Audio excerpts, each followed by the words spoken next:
Hey everyone, welcome back to another video. Today I'm just going to go through the cameras that I'm using in 2026 and how I use them. So I want to start with the Fujifilm GFX Mark II, and I have the 32 to 64.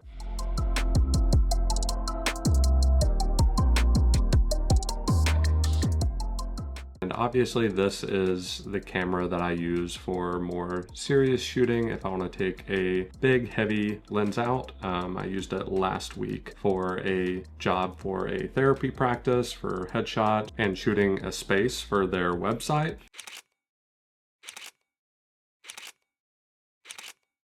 But yeah, this is like my go-to driver for any jobs. The next camera is my lighter version of the GFX, and that's the Fujifilm X-T5. I've had this camera for years and it's just trusty and true. It's much lighter, and I have the 23mm lens on here. This is the camera that I throw around my neck if I want to walk around the neighborhood or go on a hike and have something more lightweight and not bring the backpack.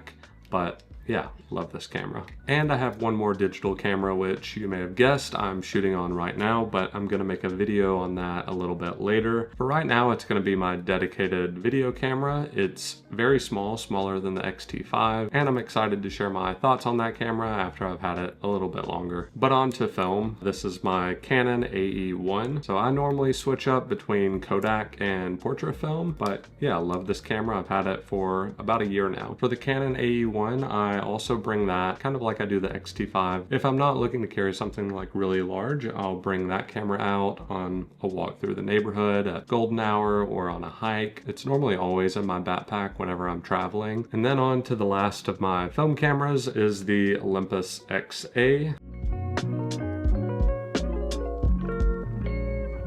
And yeah, I love this camera. It's pocketable. I can just slide this open, wind it up, and it's ready to shoot.